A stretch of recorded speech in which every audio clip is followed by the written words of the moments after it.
Okay, so I thought I'd do an outside test. So this is what it would be like if somebody came to your door and you spoke to them. Is this thing on? Are we live? In today's video, we'll be looking at battery-powered doorbell cameras. More specifically, the XTU J7, the XTU J7 Plus, and the XTU J7C. And they're all exactly the same, except the XTU J7C has a 2K resolution as opposed to 1080p for the other two. Okay, so I just want to quickly go over the specs. All three are exactly the same, except the J7C, which is this one here. It's got 2K resolution, and it's also got a 4,500 milliamp battery. Apart from that, everything else is exactly the same. Now, they're 100% wire-free, so basically you can place it anywhere. No need for wires or anything. It all runs off of Bluetooth. 1080p HD video recording, or 2K, as I mentioned earlier. It's got a 5,000 milliamp battery, or a 4,500 milliamp battery. They've both got PIR motion detection that runs up to 10 meters or 33 feet. It's got 166-degree wide viewing angle. You'll see that a little bit later on. And it supports two-way audio communication straight from your smartphone, which is really good. And it supports local storage up to 128 gigabyte. And it's also got a free app that you can manipulate in the settings and change at your will.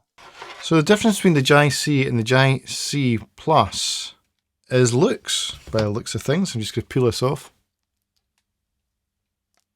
It looks fine. It's a good size. This will be the motion detector thing that if you take it off, it will sound an alarm. It's a good size. Good clickiness. This is the J7 Plus, and there's not really anything to tell the difference between the two other than the looks.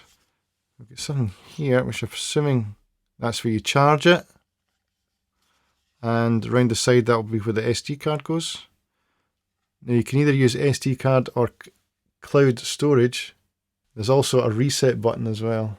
Okay, so it's an on-off button.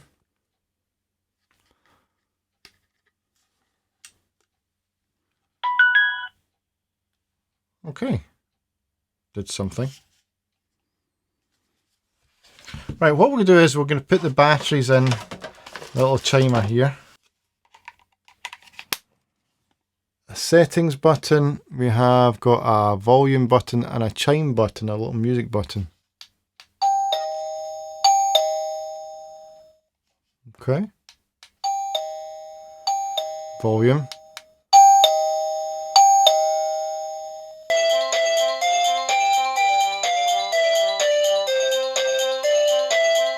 Okay.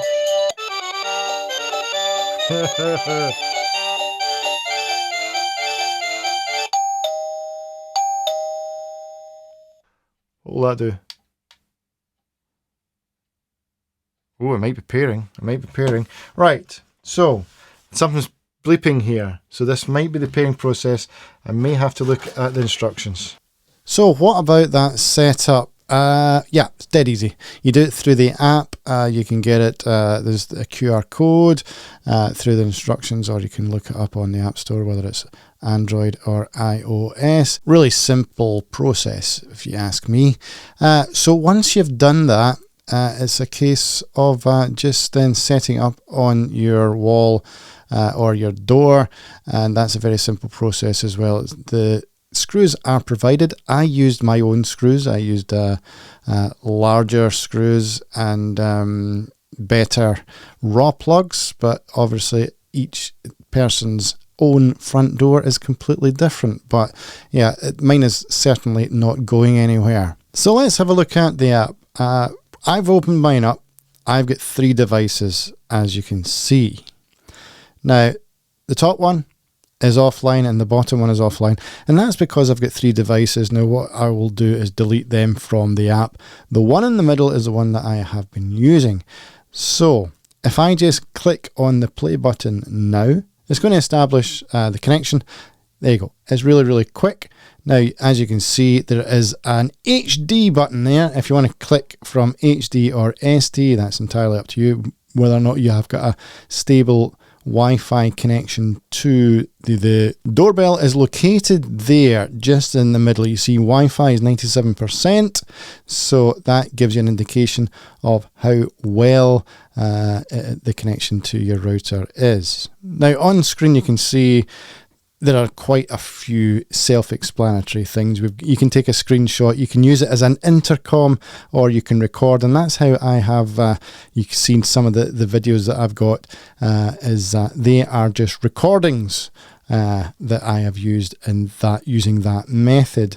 There's also the motion detection, so if I click on the motion detection now, you can set it on or off, and you can then decide how sensitive you want that detection to be. There's also a little settings button at the very, very top. So if I click on that now, you'll then see you've got some more things that you can change to your own discretion. So there's quite a lot in there that you can do. You can even leave a voice message, which I've never done, but it's cool to have none the same. Oh, keep doing it. Hello there, welcome back to another video. No, it's not that at all. This is let's see, this is what it sounds like with this one here, which is the Jai 7. And this is what it looks like, sounds like, feels like. Hopefully I won't have any stupid notification that come up on my camera. Not that you'll see that anyway. Okay, now just for complete comparison, this is the Jai 7C, which has got full HD, supposed to be 2K, but it just says full HD. And we'll see how that sounds and looks like. So the footage you're seeing now is at night, and this is the kind of video that you can capture at night. It was very late at night, so it's pitch dark, and as you can see, it picks things up really, really well.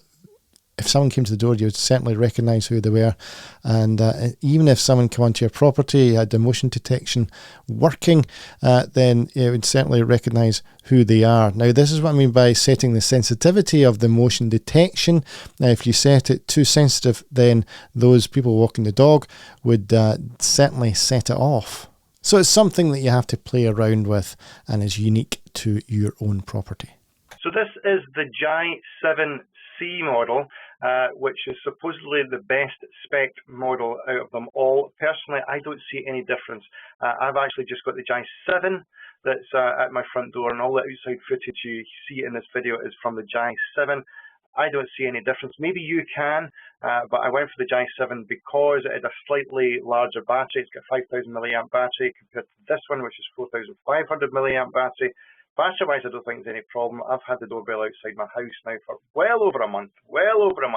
So much so that the people that gave me this doorbell have been hounding me to get this video out, and I feel like going, well, I want to give it a proper test before I put the video out. That's why I've let it go for so long before I actually put the video out, because I wanted to test how well the battery was, and the battery is absolutely fine. It's still going strong. I think I've still got about 80% of my battery life there, so I don't think I have any problems with the battery at all.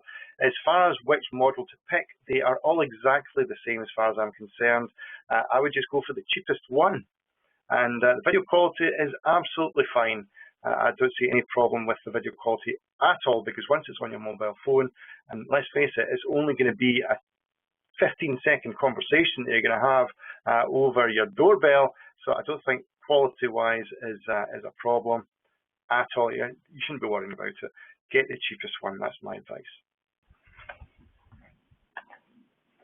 Okay, so I thought I'd do an outside test. Here I am. Lovely sunny day. You probably won't see me as well because the sun is behind me. It looks a bit dark, and something's just fallen in front of me. So here we go. Here is my daughter, who's a little bit smaller. You should be able to get her in the shot. Depends how you go on. But anyway, so this is what it would be like if somebody came to your door and you spoke to them. One point of note is the Jai 7C, which is the 2K model, the supposedly upgraded model, doesn't come with a chime. So it's one thing you got to note. The other two that I've got listed in the description and in the pinned comment all do come with chimes. So the ones that are slightly dearer, I think, are the ones that are 1080p, depending on what the price is at the time of you watching this video, come with chimes, and without a chime, all you've really got is the app on the phone, and you can't really hear it in your house if you didn't have it on your watch or your phone nearby. So definitely need a chime, that's for sure. But as far as a video doorbell is concerned, this is pretty much a no-brainer as far as I'm concerned. If you want to compare it to the Ring, the Amazon version, which is double the price, if not more, in fact almost 3 times the price. I think the device only is $89.99 at the moment, and if you wanted it with the chime, it was $169, I think, roughly around about those prices. Don't quote me on that, but certainly look them up. And what do you get extra for it? Well, certainly no better in video quality. The detection as well is just as good as the one that we've got on this video, that's for sure. Obviously you don't get it to collaborate with your Amazon Fire Stick or or your Alexa device, that's for sure. But if you don't care about that, and why should you, by the way, because at the end of the day, it's a doorbell. It's a doorbell. You don't really need any more functionality than that. It's also a security camera, but you get alerted on your phone, you get alerted on your watch or any of those devices, so they are all compatible. So really, do you really need it to come up on your Alexa or on your Amazon Fire Stick? That's up to you. If it's worth the extra £120 or dollars, then that's obviously a call. But personally, I'm happy with what I've got here. So there you go. I hope you enjoyed that video. Links will be in the description. Thanks for watching. Take care, and I'll see you in the next one. Ciao. Bye-bye.